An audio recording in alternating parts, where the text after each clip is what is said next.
When we look at institutional research, it's often focused on the effects of institutions rather than the process of how they become established, which largely remains a black box to us.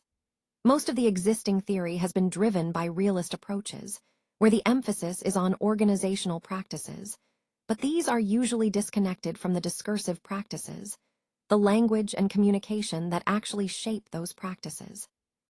That's why language is so fundamental to understanding institutionalization.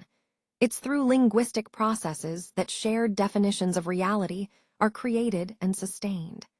Essentially, the way we talk about things helps to construct the institutions themselves. This is where discourse analysis comes into play. It offers a clear framework to study how institutions are produced and maintained through language. When we look at discourse, we see the relationships between texts, the language used, the institutions they refer to, and the actions that are involved. It's important to realize that institutions are not just built through actions alone.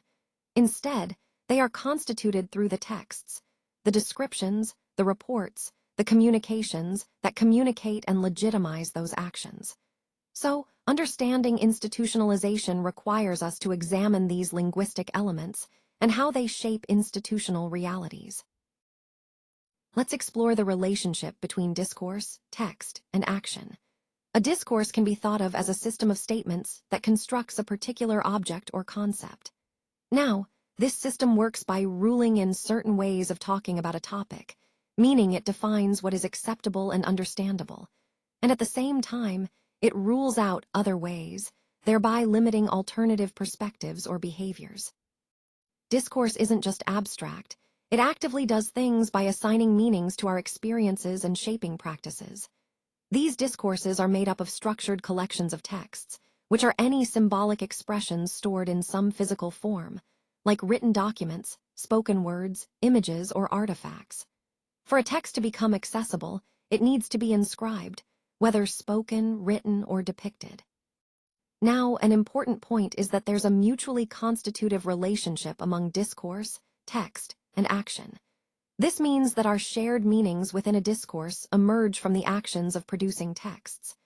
At the same time, discourse gives meaning to those actions, shaping how we understand and interact with the social world.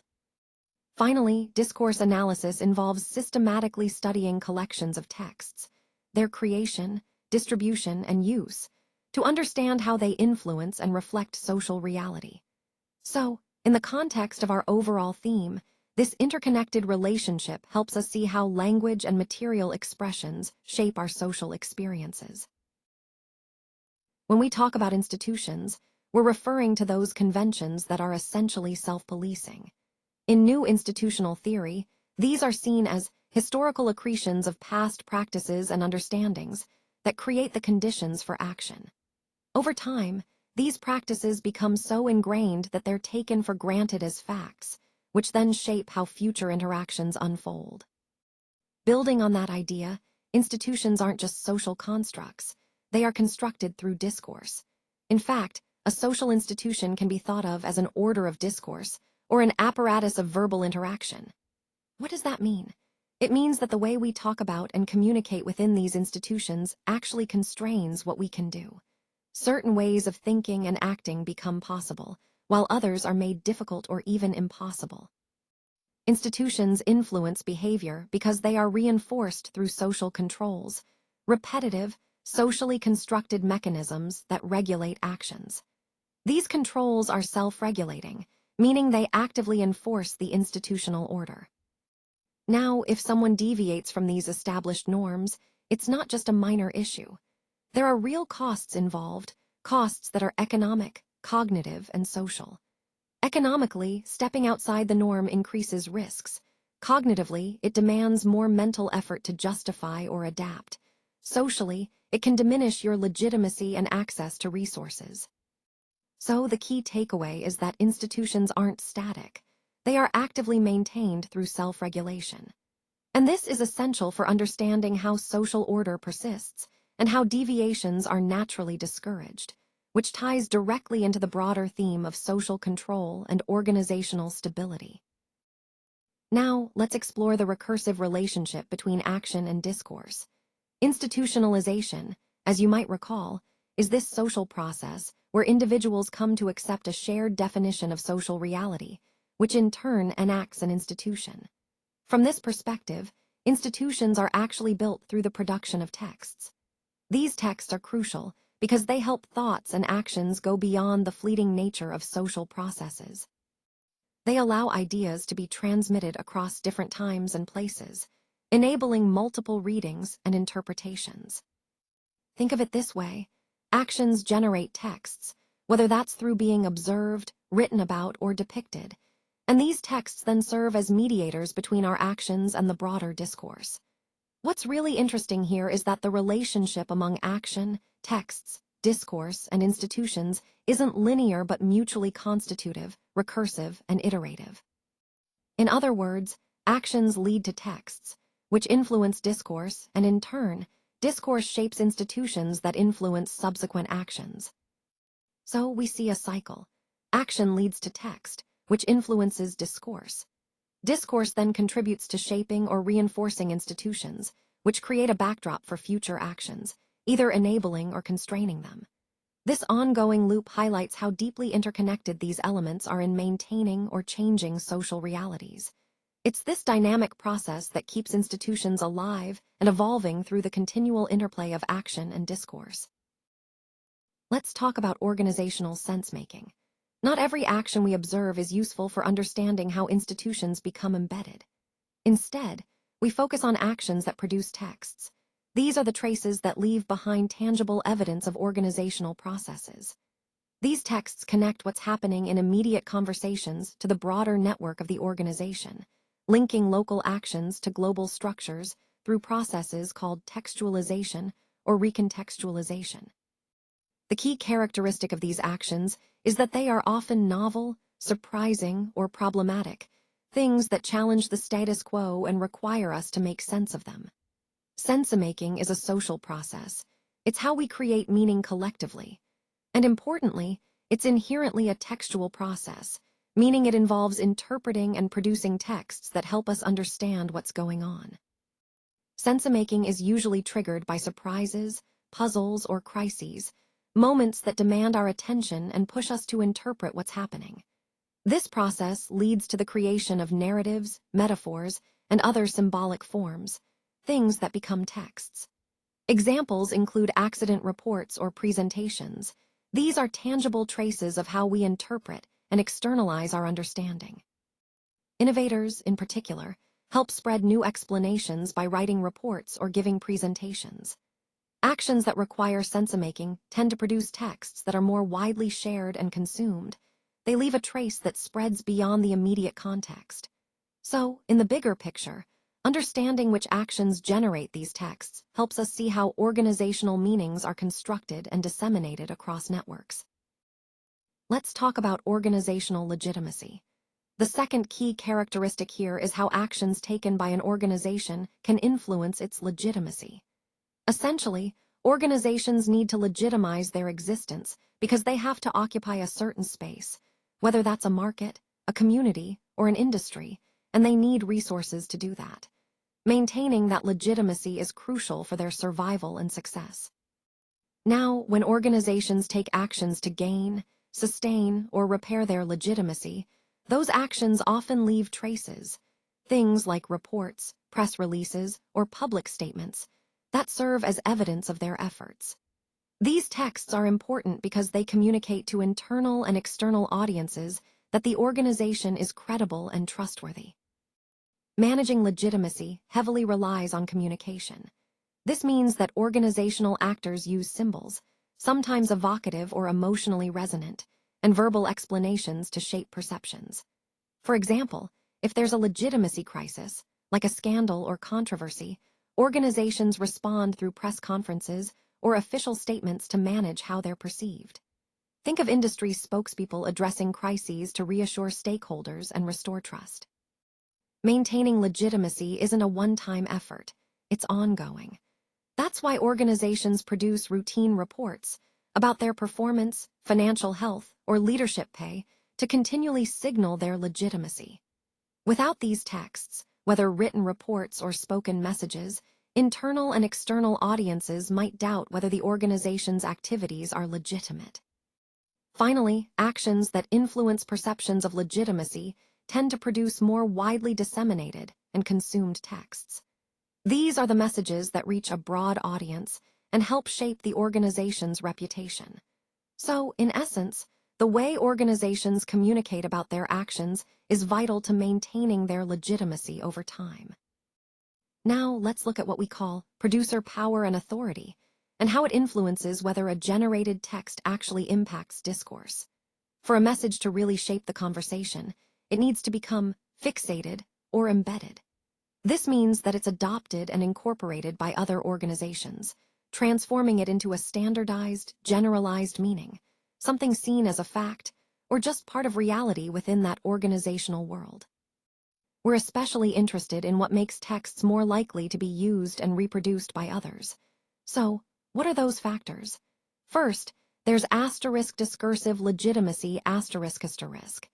This means the producer of the text needs to have a position that warrants their voice. That is, their right to speak must be recognized and validated by others. For example, independent consumer reports or environmental groups speaking on behalf of the environment typically hold this legitimacy because their authority is acknowledged. Next, we have resource power or formal authority ***. This is about the producer's ability to make their message stick, often through coercive means. Think of the state imposing regulations or organizations with scarce or powerful resources influencing what gets accepted. A dominant trading partner, for instance, might impose textual demands on weaker organizations, making their message more likely to be adopted. Finally, there's *** centrality in the field ***. The more central or influential an actor is within the network of organizations or institutions, the easier it is for their texts to spread widely. Central actors can disseminate their messages more broadly, increasing the chances of embedding. In summary, texts produced by actors who are seen as legitimate voices, who hold resource power or formal authority, or who are strategically located in the field, are much more likely to become embedded in discourse. This embedding ultimately influences how the message becomes part of the shared understanding within that organizational context. Let's talk about genre and intertextual relationships. Genres, like memos, reports, or training seminars, are recognized types of communication that follow specific conventions. When a text clearly fits into a particular genre, it provides others with a familiar tool for understanding and interpretation. This makes it easier for people to grasp the message because they know what to expect. On the other hand, texts that conform to an established genre act like templates, predictable and easy to interpret. But if a text is very idiosyncratic, meaning it's unique or unconventional, it becomes harder to generalize or adapt in different contexts. That's why genre recognition is so important for embedding a text within a broader discourse. Texts that follow recognizable genres and are usable across different organizations are more likely to become part of ongoing conversations or discourse. An important concept here is intertextuality, referring explicitly or implicitly to other well-known texts, and interdiscursivity, which involves connecting to existing discourses. These references give a text legitimacy because they ground it in familiar, accepted ideas. By drawing on other texts and discourses, a new text gains resources that influence how it's received and interpreted. When a text evokes shared understandings, it becomes more legitimate and meaningful, increasing the likelihood that others will adopt or build upon it. Ultimately, texts that engage with established texts and discourses are more likely to become embedded in ongoing conversations, strengthening their influence within the discourse. Now, let's talk about the conditions necessary for discourse to produce powerful institutions. Essentially, discourse influences action by shaping institutions, which are sets of sanctions that guide and prescribe specific behaviors. But not all discourses are equally effective in creating these strong institutions. The key factors are their internal construction, specifically their coherence and structure. Coherence refers to how well the texts within the discourse align and converge in their descriptions. When the different parts of a discourse tell a consistent and unified story, it's much easier for people to accept and internalize that view of social reality. Structure, on the other hand, is about how clearly and understandably the relationships among those texts are defined. When the relationships are well structured, it becomes easier to grasp the connections and implications, making the discourse more compelling and authoritative. Discourses that are both highly coherent and well-structured tend to present a unified view of social reality that gets reified. That is, it becomes taken for granted as the natural order of things. This strength means that behaviors inconsistent with that discourse are either difficult or costly to enact because the prescribed behaviors are clearly defined and linked to strong sanctions or rewards. For example, think about public accounting discourses. These are typically very coherent and structured, allowing easy identification and penalization of financial misreporting. This clarity helps enforce strong institutions around financial practices. In contrast, environmental accounting discourse is often fragmented and diffuse, which makes it harder to produce strong, enforceable institutions in that area. So, the bottom line is, discourses that are more coherent and structured are more likely to give rise to powerful institutions than those that lack these qualities. This underscores how the internal qualities of discourse directly influence the social structures that emerge from them. So, moving on to discursive context and contestation, what this means is that the power of a discourse, its ability to shape institutions, really depends on its external environment and how it relates to other discourses. Discourse doesn't exist in a vacuum. It's supported or challenged by broader, more legitimate discourses that span multiple fields. When a discourse is backed by these stronger, more accepted discourses, it tends to produce more powerful institutions because their self-regulating mechanisms reinforce each other. Now, on the flip side, if there are competing discourses, sets of texts and ideas that offer alternative social constructions, they can weaken that institutional power. These competing discourses give actors alternative norms, which means it's less costly for organizations or individuals to opt out or not adopt a particular institution. For example, environmental accounting is a discourse that's contested by stronger discourses in business and economic development. These dominant discourses often prioritize growth and profit, which can challenge environmental considerations. So, in general, discourses that are supported by broader, less contested discourses are more likely to lead to the formation of institutions. Conversely, if a discourse faces strong opposition, its influence is likely to be diminished. And it's important to remember that this process is fundamentally discursive, meaning it's about the power of language, texts, and ideas. Institutional entrepreneurs, for instance, are best seen as authors. They create influential texts that shape and influence these discourses and the institutions they support. Finally, the process of institutionalization isn't just about ideas. It involves strategic actions by actors who manage resources and navigate political landscapes to embed their texts and ideas into the fabric of social structures. This way, they bridge what we might call old and new institutional frameworks, making change possible through strategic discursive activity.